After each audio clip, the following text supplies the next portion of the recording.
নির্বাচনের পর দেশের শিক্ষাঙ্গনে সবচেয়ে বড় রাজনৈতিক সংঘাত।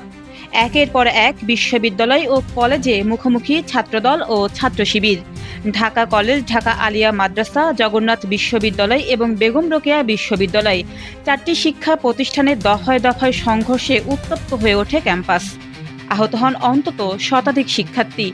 প্রশ্ন উঠছে, শিক্ষাঙ্গন কি আবারও সহিংস রাজনীতির দিকে ফিরে যাচ্ছে? মঙ্গলবার রংপুরের বেগম রোকেয়া বিশ্ববিদ্যালয়ে ছাত্রদল ও ছাত্র শিবিরের সংঘর্ষের ঘটনা নতুন করে উত্তেজনা ছড়ায়।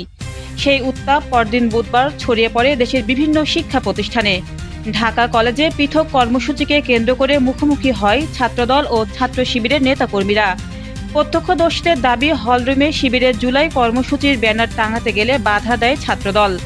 কথা কাটাকাটির এক পর্যায়ে শুরু হয় মারধর। এতে একজন রক্তাক্ত হন। পরে পাল্টা হামলার অভিযোগও ওঠে।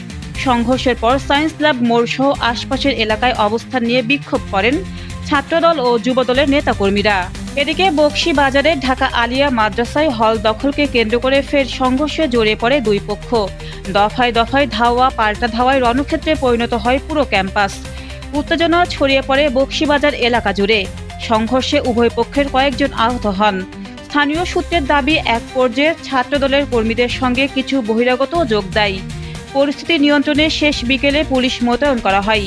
এরপরও এলাকা জুড়ে আতঙ্ক ও থমথমে পরিবেশ বিরাজ করে।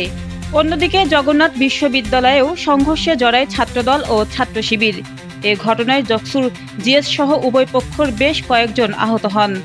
রংপুরের বেগম রোকেয়া বিশ্ববিদ্যালয়ে ১৪৪ ধারা প্রত্যাহারের পরও পুরো ক্যাম্পাসে উত্তেজনা কাটেনি। বিকেলে বিশ্ববিদ্যালয়ের মূল ফটকের বাইরে ছাত্রদলের নেতাকর্মীদের অবস্থান ও মহড়া দিতে দেখা যায়। একদিনে দেশের একাধিক শিক্ষা প্রতিষ্ঠানে সংঘর্ষের ঘটনায় শিক্ষার্থী, অভিভাবক ও শিক্ষক মহলে বাড়ছে উদ্বেগ। শিক্ষাঙ্গনে শান্তিপূর্ণ পরিবেশ ফিরিয়ে আনতে দ্রুত কার্যকর পদক্ষেপের দাবি জানিয়েছেন সংশ্লিষ্টরা। News desk, অন্যধারা।